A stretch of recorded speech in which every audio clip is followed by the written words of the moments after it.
Muy buenos días, hermanos, muy buenos días, bienvenidos al devocional de la hora de gracia.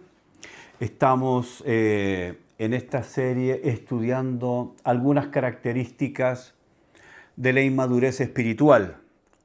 Hemos ya venido estudiando algunas y hoy vamos a terminar con la número 5. Este devocional es un devocional que hacemos todos los días de lunes a viernes de 9 a 9:30 hora chilena. Les agradezco mucho sus saludos, agradezco mucho sus comentarios. Si usted aún no se ha suscrito, suscríbase, marque la campanita también para que cuando nosotros subamos algún video nuevo usted sepa que estamos subiendo este nuevo material. Como dije, estamos estudiando sobre las características de la inmadurez espiritual. Vimos, por ejemplo, que la primera característica de la inmadurez espiritual es que los creyentes inmaduros son creyentes fluctuantes, inestables. Están siempre en movimiento. Nada los hace fijar sobre algo. Están moviéndose, agitándose, alterando. Están siempre en inestabilidad. La segunda característica de la inmadurez espiritual es que son fácilmente engañados. Fácilmente, como dice Pablo en el capítulo 4 de Efesios, que pueden ser llevados por doquiera de todo viento de doctrina.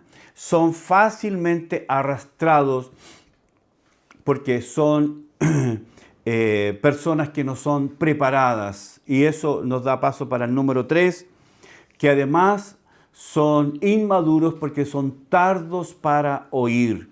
Es decir, no tienen la intención de oír, no quieren oír porque no es entretenido, no hay fuegos artificiales, no hay pirotecnia, no es entretenido, no, es un rechazo.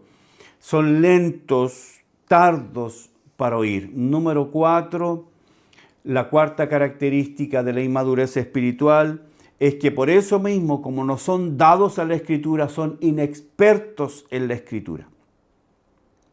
Puesto que la Escritura, puesto que la Biblia la Biblia no es para ellos un desafío, un anhelo, un hambre, son inexpertos en la palabra. Y número 5, la quinta característica es que son niños carnales. La carnalidad. ¿Qué significa eso?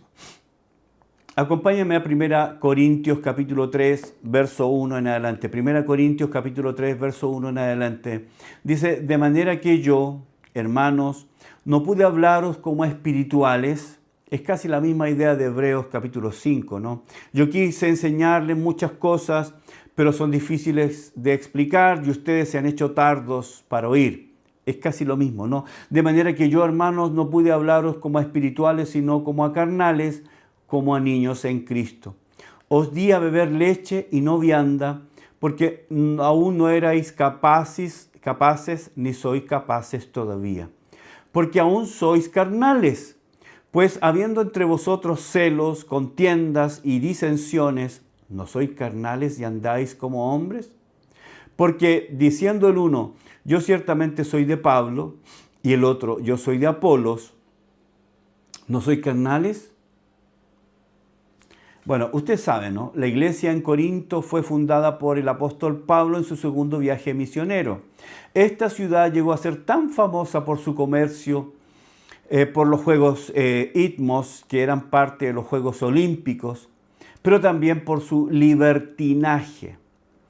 Famoso era su templo dedicado a la diosa Afrodita, la diosa griega del amor, en donde unas 1000 sacerdotisas, que en realidad eran prostitutas religiosas, vivían allí y llegada la tarde bajaban para ofrecer sus servicios a los hombres de la ciudad y a sus miles de visitantes. Estamos hablando de servicios sexuales.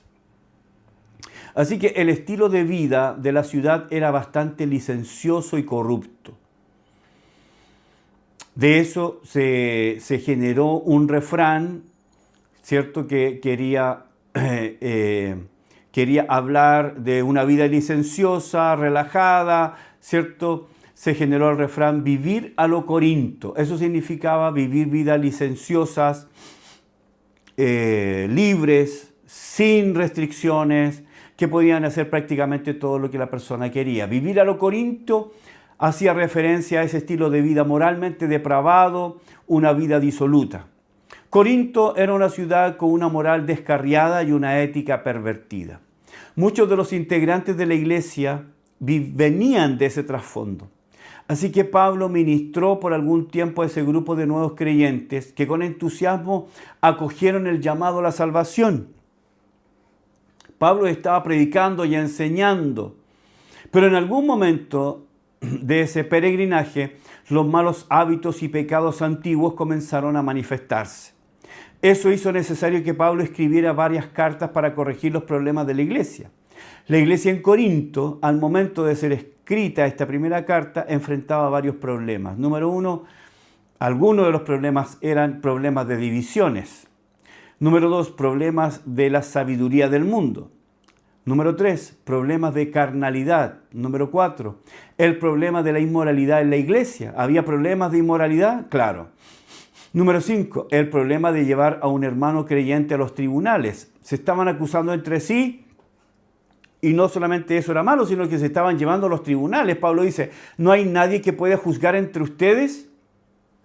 Número 6, problemas de fornicación. Número 7, problemas en el matrimonio que estaban llevando al divorcio. Número 8, el problema de la carne ofrecida a los ídolos. Número 9, el problema del lugar del hombre y la mujer en la iglesia. Número 10, el problema de abusos en la cena del Señor. 11, el problema de los dones del Espíritu. 12, el problema de la falta de amor. 13, el problema de hablar en lenguas.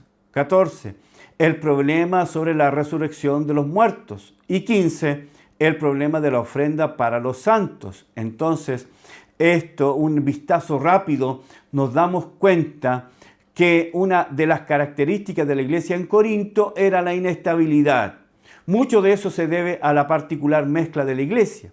Por un lado tenemos a judíos y gentiles, ricos, pobres, esclavos y libres, gente culta, gente ignorante, diferentes trasfondos, diferentes etnias culturales, diferentes pasados. Claro, había gente que venía convertido de esos cultos paganos de inmoralidad. Algunos venían de otros trasfondos. O sea, era una mezcla muy variada que tenía la iglesia. Ahora, todo eso mezclado en un ambiente altamente libertino e inmoral. En este trasfondo donde ocurre esta diversidad de problemas, es que Pablo escribe la carta para tratar con las dificultades, siendo el problema de las divisiones el primero en tratar.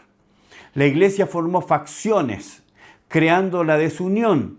Pablo por lo menos menciona 4 diferentes grupos que estaban en pugna, cada uno con un líder o cabeza. La iglesia, con este trasfondo y con esta, diversidad, se crearon partidos, grupos. Habían grupos. Usted podía entrar a la iglesia y veía grupos. Un grupo aquí, un grupo allá, un grupo allá, un grupo allá. Ahora quiero decir una cosa. Que en la iglesia haya grupos no es malo per se. No es porque hay un grupo y eso significa que está malo.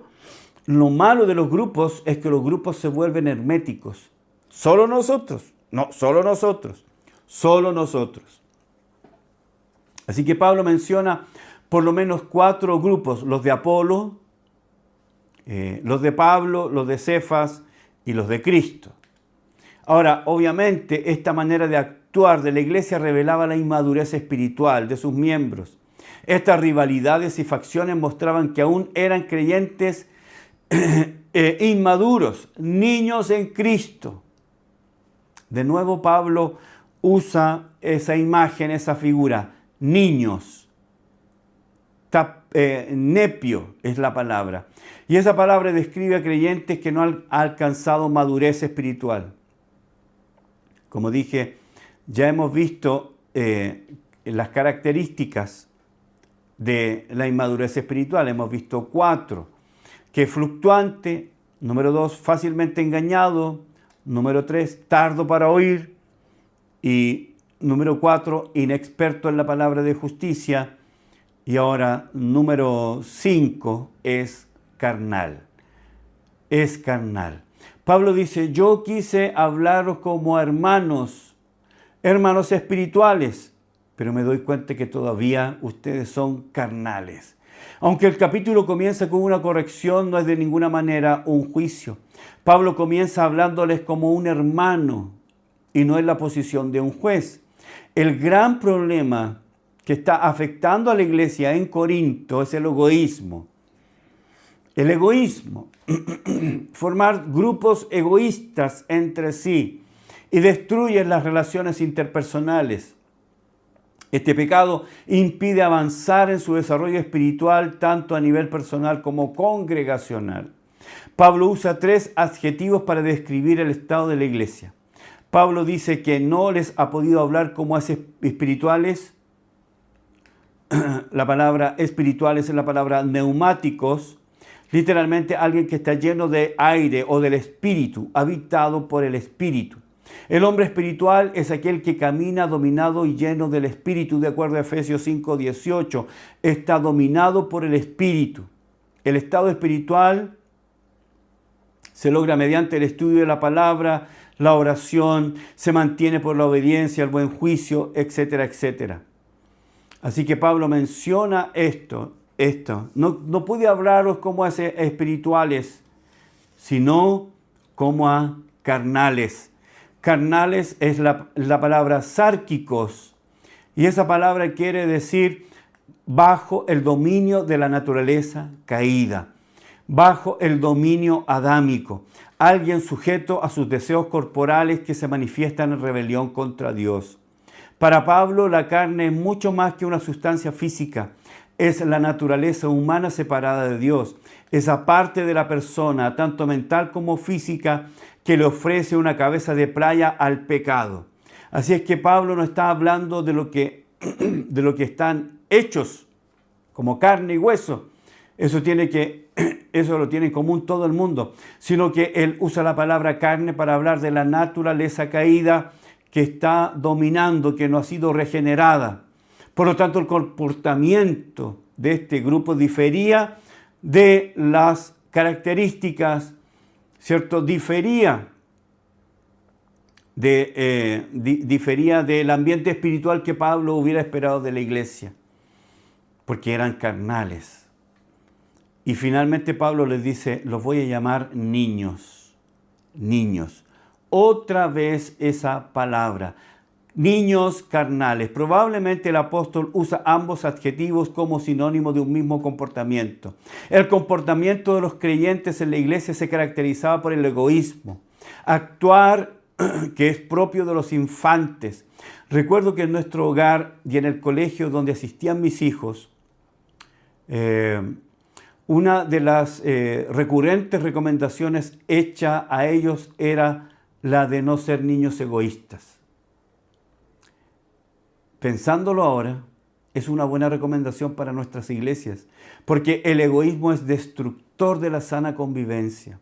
Cuando se buscan los intereses personales en vez de los intereses grupales, estamos en un ambiente enfermo. Cuando nadie se preocupa por nadie, cuando nadie llama a nadie, cuando las necesidades de algunos no están siendo suplidas, cuando la asistencia, la oración. Y esto es lo que estaba pasando con la iglesia en Corinto. Su comportamiento estaba marcado por 3 acciones. Lo primero es celos. Ellos tenían celos. Estaban hirviendo en celos, envidia. Deseaban lo que el otro tenía. Y Pablo dice que esto era algo que estaba destruyendo a la iglesia. Santiago capítulo 4 dice, ¿de dónde vienen sus problemas? ¿De dónde vienen las guerras entre vosotros? ¿No vienen de vuestros celos? Las pasiones interiores que se agitan en el corazón y la mente son las que originan una conducta agresiva y confrontacional. Creyentes inmaduros que permiten que sus deseos egoístas se instalen en el corazón provocan divisiones. La palabra se traduce como lucha, discordia, pleito, rivalidad, riña, celos. Metafóricamente, se usa para hablar de la actitud de amarse a sí mismo por sobre amar a los demás. La inmadurez de los corintios los llevaba a amar el pleito más que la unidad, amar la confrontación más que la convivencia, amar el choque, las disensiones más que la armonía. Esto es lo que estaba pasando. Y Pablo dice que todo esto pasa, todo esto está ocurriendo porque ustedes son niños inmaduros. Las celos, las contiendas, los pecados, el ver el error en el otro, el mirar el fracaso del otro, observar cómo el otro comete algún error y exaltarlo. Eso destruye una congregación, destruye vidas. Las divisiones destruyen congregaciones y son marcas de la naturaleza caída. El egoísmo que genera este tipo de conducta es la manifestación más evidente de la carne. Así que, hermanos, estas son las características de la inmadurez. Primero, niños fluctuantes, llevados para acá, inestabilidad. Segundo, son fácilmente engañados. Número 3, tardos para oír, no quieren oír, no desean oír, nada los motiva para oír, nada los empuja a oír. No hay algo en sus corazones que los lleve a oír.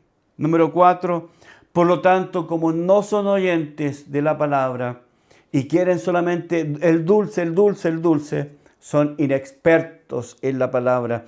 Y número 5, puesto que son inexpertos, no pueden ser controlados por el Espíritu, no pueden ser dominados por el Espíritu, porque no hay palabra en su alma, sino que son niños carnales, carnalidad. Esto, hermanos, son entonces las 5 características de la inmadurez espiritual. Que Dios nos ayude y que este corto y sencillo estudio permite que nosotros podamos descubrir, podemos ver, estamos ahí, estamos fallando en esto, somos débiles acá. ¿Cuál es mi debilidad? Que Dios use este sencillo estudio y que nos permita descubrir por medio de la luz dónde estoy fallando, cuál es mi debilidad, cuál es esta característica de la inmadurez que yo tengo. Si Dios nos ayuda, si Dios usa esta serie, seríamos muy, muy felices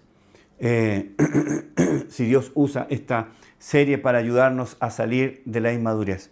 Muchas gracias, hermanos, por acompañarme esta semana estudiando este tema. Muchas gracias por sus saludos. Si no se ha suscrito, marque la campana también para que esté avisado cuando subamos nuevos videos. Que Dios les bendiga. Nos volvemos a encontrar la próxima semana.